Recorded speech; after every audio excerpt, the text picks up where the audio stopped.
যদি আপনাকে প্রশ্ন করা হয় যে ডাব্লিউডাব্লিউ ইতিহাসের সেরা স্টেবল কোনটি, তাহলে যে যাই বলুক না কেন বেশিরভাগ মানুষ একটাই কথা বলবে, সেটা হচ্ছে দ্য শিল্ড। কিন্তু এমন কি হয়েছিল যার জন্য ইতিহাসে একটা সফল স্টেবল এভাবে ভেঙে গিয়েছিল? তো আমি আজকে এই শিল্ড ভেঙে যাওয়া সম্পর্কে এমন কিছু বিষয় আলোচনা করব যেগুলো হয়তো আপনি আগে কখনোই জানতেন না। তো ভিডিওটি শুরু থেকে শেষ পর্যন্ত দেখুন এবং চ্যানেল নতুন হলে চ্যানেলটি সাবস্ক্রাইব করে দিন এবং ভিডিওতে একটি লাইক করে দিন। তো এই শিল্ড সম্পর্কে একটু প্রথম থেকে আলোচনা করা যাক।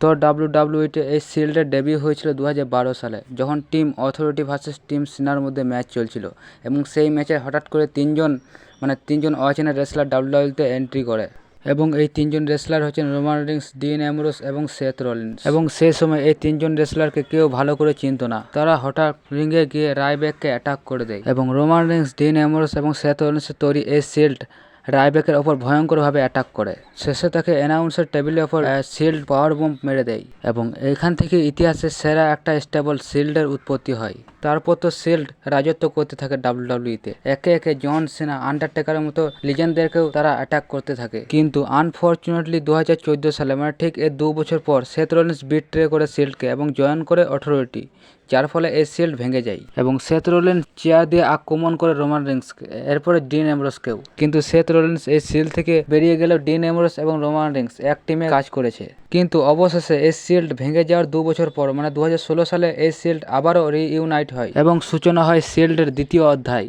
এবং এই সময় আমরা দ্য শিল্ডের ইতিহাসের একটা দুর্দান্ত স্টোরি লাইন দেখতে পেয়েছি, আর সেটা হচ্ছে দ্য শিল্ড ভার্সেস হোয়াইট ফ্যামিলির মধ্যে, যেটা কিনা সেই সময়ের দুটি দুর্ধর্ষ স্টেবলের মধ্যে স্টোরি লাইন ছিল।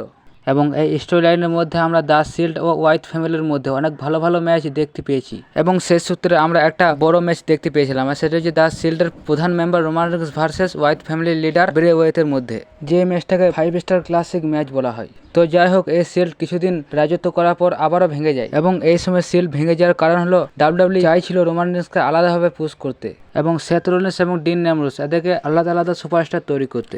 সেই জন্য এই সময় দ্য শিল্ডকে ভেঙে দেওয়া হয় এবং বলতে হবে ডাব্লিউডাব্লিউ এই কাজে অনেক বেশি সফল হয়েছিল, কারণ দ্য শিল্ড থেকে বেরিয়ে এসে রোমান রিংস, সেথ রলিন্স এবং Dean Ambrose as a single wrestler ডাব্লিউডাব্লিউতে অনেক ভালো কিছুই করেছিল। ডাব্লিউডাব্লিউ যদি তাদেরকে শিল্ডের মধ্যে রেখে দিত, তাহলে আমরা তাদেরকে শুধু শিল্ড মেম্বার হিসেবেই চিনতাম, এজ এ সিঙ্গেল রেসলার হিসেবে কখনোই চিনতাম না এবং আজকে রোমান রিংস কখনোই ট্রাইবেল চিফ হতে পারতো না।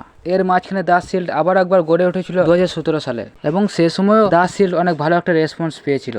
কিন্তু এই দ্য শিল্ডের শেষ বছর ছিল 2019 সাল, যেখানে শেষবারের মতো আমরা এই শিল্ডের তিনজন মেম্বার, মানে রোমান রিংস, সেথ রলিন্স এবং ডিন অ্যামব্রোসকে দেখতে পেয়েছিলাম এবং সেই মোমেন্টটা ছিল অনেক বেশি ইমোশনাল এবং তারা শেষবারের মতো শিল্ডের যে আইকনিক হ্যান্ডশেক সেটা করে। এবং সেই বছরই, মানে 2019 সালে, ডিন অ্যামব্রোস ডাব্লিউডাব্লিউ ছেড়ে চলে গিয়েছিল এবং তারপর থেকে আমরা এই দ্য শিল্ডকে আর কোনোভাবে গড়তে দেখিনি এবং ডিন অ্যামব্রোসের ডাব্লিউডাব্লিউ ছেড়ে চলে যাওয়াটাই ছিল এই শিল্ডের শেষ হওয়ার প্রধান কারণ। মানে ডিন অ্যামব্রোস যদি ডাব্লিউডাব্লিউতে থাকতো, তাহলে হয়তো আমরা দ্য শিল্ডকে আবারও গড়তে দেখতাম। তো এই ছিল ডাব্লিউডাব্লিউতে দ্য শিল্ডের ভেঙে যাওয়ার প্রধান কারণ এবং আর কোনদিন ফিরে আসেনি তার কারণ। তো ভিডিওটি ভালো লাগলে লাইক, কমেন্ট ও সাবস্ক্রাইব করে দেবেন। তো দেখা হচ্ছে পরের ভিডিওতে। Tata, good bye.